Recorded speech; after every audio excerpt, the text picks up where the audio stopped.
트럼프 전 대통령 이번에 당선이 만약에 된다면 다음에 또 나올 수 있는 것인지, 부통령 런닝메이트는 바꿀 수가 있는 것인지, 그리고 카니에 웨스트는 왜 대통령이 안 되는 것일까요? 여러분 안녕하세요, 김주윤입니다. 미국 대선 레이스가 본격적으로 시작이 되면서 많은 분들이 저한테 많은 질문을 주셨어요. 조금 소소한 궁금거리들을 풀어드리기 위해서 제가 오늘 몇 가지를 답변을 해드리도록 하겠습니다. 가장 많이 받았던 질문은 이겁니다. 만약에 이번에 트럼프 전 대통령이 당선이 된다면 또 재선이 될 수 있는 건가요? 아니요, 불가능합니다.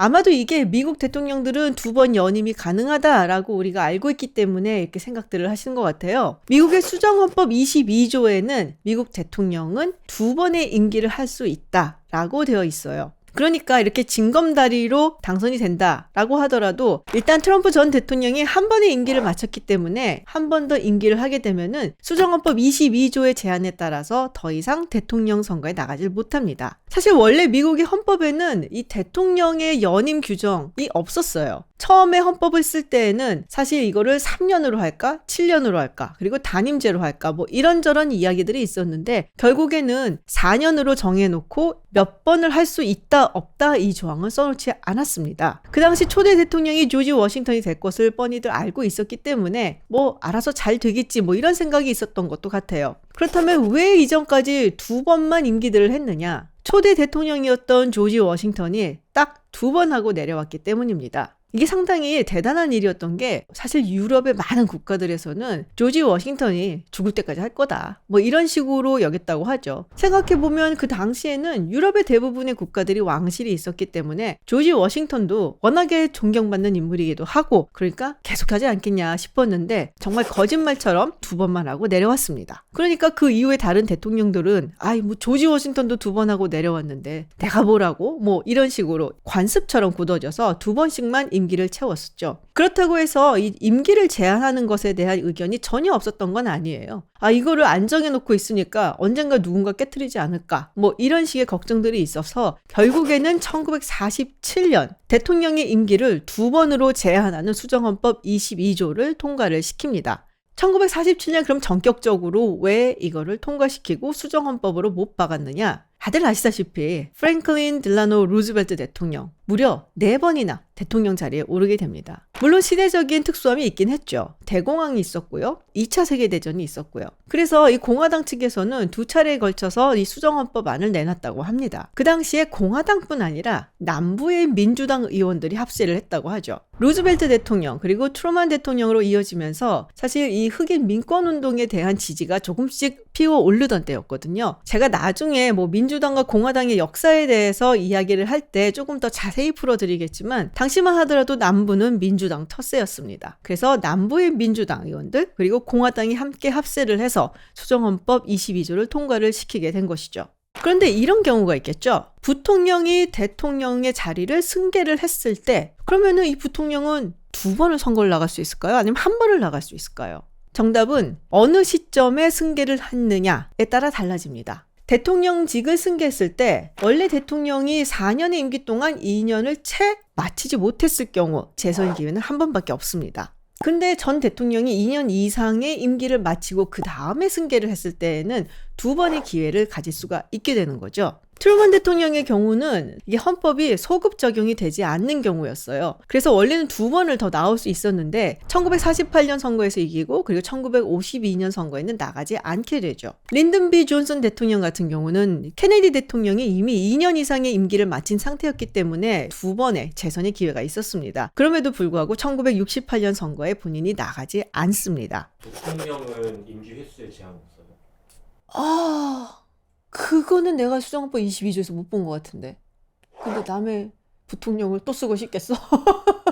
두 번째 질문. 현직 대통령이 경선에서 질 수가 있을까? 테크니컬리, 기술적으로는 질 수도 있죠. 그렇지만 거의 지지 않습니다. 대체로 현직 대통령이 재선을 결심했는데 경선을 통과하지 못한다? 이거는 지난 4년 동안 대차게 말아먹었다라는 이야기이기 때문에 당원들 입장에서도 용납하기는 힘듭니다. 근데 여기서 조금 명확하게 봐야 될 부분이 있어요. 사실상 우리가 지금 보는 경선 과정, 뭐 프라이머리라든지 뭐 코커스라든지 이런 과정이 실질적으로 적용이 되기 시작한 것은 1970년대 이후라고 봐야 됩니다. 근데 그 전에는 이야기가 조금 다르죠. 옛날에는 뭐 대통령 후보를 당 내에서 추대하는 식으로 선정을 했었거든요. 만약에 자신들의 뭐 후보가 마음에 안 든다 그러면은 다른 사람으로 바꿀 수도 있고, 그런 식으로 해서 현직 대통령이었음에도 불구하고 다시 한번 재선에 도전을 하지 못한 경우가 있기는 했습니다. 프랭클린 피어스 대통령이 바로 그 케이스죠. 그렇다고 해서 현직 대통령이기 때문에 무조건 후보가 된다, 이거는 아니에요. 경선을 분명히 거쳐야 되고, 이번에 뉴햄프셔 프라이머리에서도 바이든 대통령이 경선을 하긴 했죠.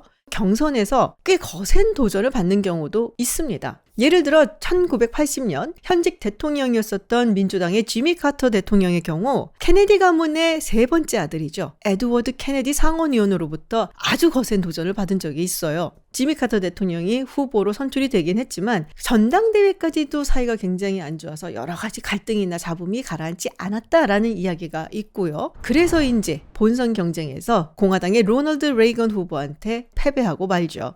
거센 도전을 받는다는 것 자체가 후보의 경쟁력이 아무래도 좀 떨어진다라는 것을 의미하기 때문에 본선에 올라가서 사실 힘을 발휘하기는 쉽지가 않겠죠. 세 번째, 부통령은 중간에 바꿀 수가 있을까요? 이번 대통령 선거 때 민주당 같은 경우는 현직 부통령인 카멜라 해리스가 그대로 가지 않겠냐? 물론 그럴 가능성이 높기는 한데요. 당연히 바뀔 수도 있습니다. 대표적으로 루즈벨트 대통령의 그런 케이스죠. 부통령도 3번이나 바꿉니다. 첫 번째 그리고 두 번째 임기를 함께 했었던 부통령은 존 낸스 가너라는 인물이었는데요. 원래 가너는 하원 의장이었어요. 사실 우리가 따지고 보면은 부통령이 서열 2위이고 하원 의장이 3위이긴 하지만 실질적인 권력에서는 하원 의장이 부통령을 압도한다라고 볼 수가 있죠. 초대 부통령이었었던 존 애덤스가 한 말이 있습니다. 인간이 만들어낸 혹은 상상할 수 있는 가장 하찮은 직업이 부통령이다. 가너 하원 의장은 자기가 부통령직을 2번 끝내면은 그러면 대통령 선거에 출마를 할 수 있겠거니 생각을 했을 수 있겠으나 FDR이 4번을 하죠. 두 번째로 FDR의 부통령이 된 사람은 헨리 월러스라는 인물입니다. 근데 헨리 월러스 같은 경우는 당시에 너무 왼쪽이다, 친소련적이고 친공산주의적이다 라고 해서 약간 논란이 있었던 인물이었어요. 그래서 마지막으로 한 번 더 러닝메이트를 바꾸는데요. 그게 바로 해리 트루만입니다. 그렇게 잘 알려진 사람은 아니었죠. 그냥 그림자처럼 잘 보좌할 수 있는 그런 부통령이겠거니 선택을 했었는데 대통령직을 승계받게 되죠. 참고로 오바마 전 대통령도 2012년 재선을 준비하면서 당시 부통령이었던 바이든 대통령을 갈아치울까라는 생각을 했었다라는 이야기가 있죠. 오바마 대통령의 측근들이 바이든 대통령을 그렇게 좋아하진 않았다고 합니다. 우리가 요새 뭐 바이든 대통령이 말실수를 하고 뭐 행동에서도 뭔가 어설픈 행동을 하고 뭐 이런 걸 보고 너무 고령이 있어서 라는 생각을 하는데요. 솔직히 말하면 바이든 대통령은 옛날부터도 좀 그랬습니다. 말 한마디 한마디 정말 골라서 하는 오바마 대통령과는 달리 말실수를 너무 많이 하다 보니까 오바마 대통령 측에서 굉장히 곤란해하는 그런 일들이 꽤 많이 발생했다고 하죠. 선거인단이 투표하는데 배신을 때릴 수도 있을까요?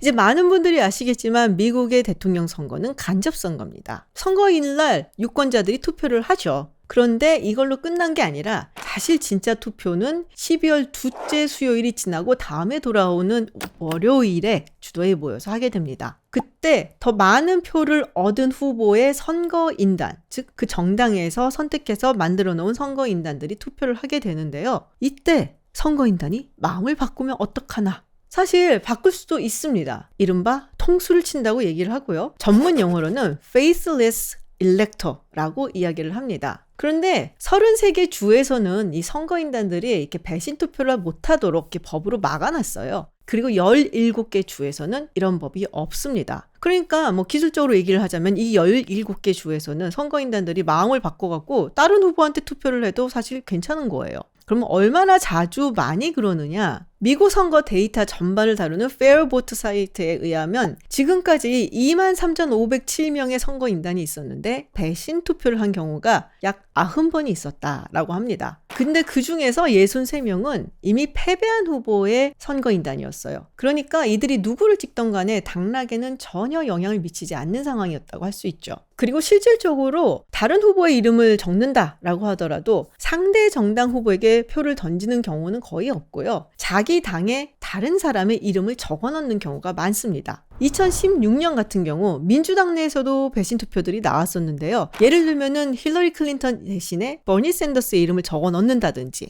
그리고 공화당에서는 오하이오주의 주지사였던 케이식이라든지 아니면 콜린 파월 전 국무부 장관의 이름을 집어넣는 경우도 있었다고 하죠. 그 중에서 하나 흥미로웠던 경우는 환경운동가이고 또 송유관 설치를 반대하는 아메리칸 인디언 운동가 Face Spotted Eagle 이라는 이름을 적어놓은 사람이 있었다는 겁니다. 이 이름이 조금 특이하기는 하죠. 주먹 쥐고 일어나. 이런 이름들을 생각을 해보시면 이게 아메리칸 인디언들의 어떤 이름이다라고 생각을 하시면 됩니다. 그래서 이 Face Spotted Eagle 이분은 아메리칸 인디언 중에서 최초로 미국 대통령 선거에서 표를 받은 사람으로 역사에 기록이 됐습니다. 미국에서는 민주당, 공화당 말고 제3당의 후보는 왜 없나? 사실은 있습니다. 그런데 선출되는 일은 거의 없다. 왜 3당의 후보가 선출되기 어려운가? 사실 여기에는 여러 가지 이유가 있습니다. 미국뿐이 아니라 사실은 우리나라도 마찬가지고 다른 많은 국가들에서도 제3당 후보가 당선되는 일이 쉽지는 않아요. 특히 미국에서는 굉장히 어려운 이유가 또 하나 더 있습니다. 모든 주의 투표 용지에 제3당의 후보의 이름을 올리는 것이 쉽지 않기 때문이죠.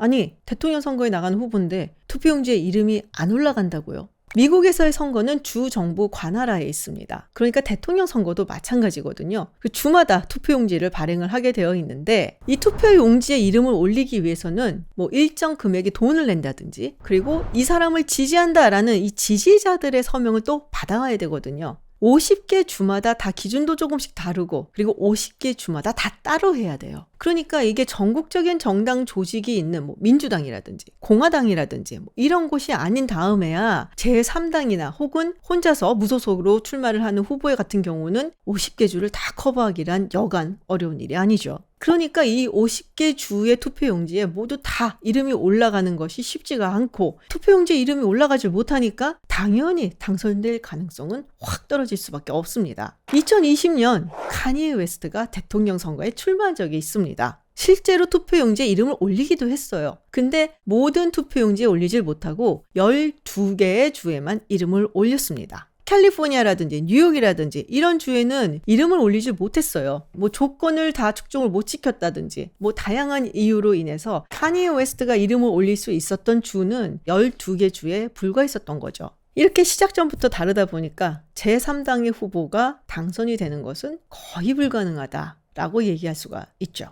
마지막으로 민주당의 상징은 당락이라고 하고 공화당의 상징은 코끼리라고 하는데 이건 어디서 나온 것일까요? 이 역사적인 상징적 동물을 만들어낸 사람은 토마스 네스트라고 하는 시사 만화가입니다. 사실 이 민주당의 로고인 당나귀는 제7대 미국 대통령인 앤드류 잭슨으로부터 출발을 했다라고 할 수가 있죠. 앤드류 잭슨 대통령은 그야말로 아주 용맹스럽고 다혈질이고 거침이 없고 이런 사람으로 알려져 있는데요. 그 당시 앤드류 잭슨의 별명이 잭 애스였다고 합니다. 근데 사실 당나귀는 진짜 고집도 더럽게 세고 되게 똑똑하지는 않은 동물로 알려져 있거든요. 근데 그럼에도 불구하고 앤드류 잭슨 대통령은 이 별명을 싫어하지는 않았다고 해요. 그리고 나중에 가서 토마스 네스트가 자신의 시사 만화에서 이 당나귀를 재소환하게 됩니다. 1874년 하퍼스 위클리라는 잡지에 토마스 네스트가 만화 사파를 하나 그려서 내는데요. 이 만화에 보면은 코끼리가 약간 나무판지로 이렇게 굉장히 불안하게 만들어 놓은 다리를 건너려고 하고 있고 그리고 사자의 탈을 쓴 당나귀가 뭐라고 막 짖는 그런 모습이 나와 있어요. 당시 상황이 어떤 거였냐? 1874년은 중간선거가 있는 해였습니다. 그리고 그 당시 대통령은 남북전쟁의 영웅이라고 할 수 있죠. 율리시스 그랜트 대통령이었는데요. 당시 돌고 있었던 루머에 따르면 1876년에 대통령 선거에 그랜트 대통령이 3번째 재선에 도전을 할 것이다 라는 것이었습니다. 이게 아마 민주당 측에서 퍼뜨린 어떤 루머 아니었을까 싶기도 한데 어쨌든 그것을 풍자하기 위해서 그린 사파가 딱 나왔었던 거고, 그리고 그 사파 속에 있는 코끼리가 공화당을 뜻하고 당나귀가 민주당을 뜻한 거였죠. 그 이후로 150년 동안 공화당은 코끼리, 그리고 민주당은 당나귀가 된 거죠. 네, 오늘은 미국 선거에 관련해서 궁금해하실 만한 여러 가지 이야기들을 한번 해봤습니다. 댓글로 또 다른 궁금한 점들 있으시면 달아주시고요. 그러면 다음에 한 번 더 그 질문에 답변하는 시간을 갖도록 하겠습니다. 고맙습니다.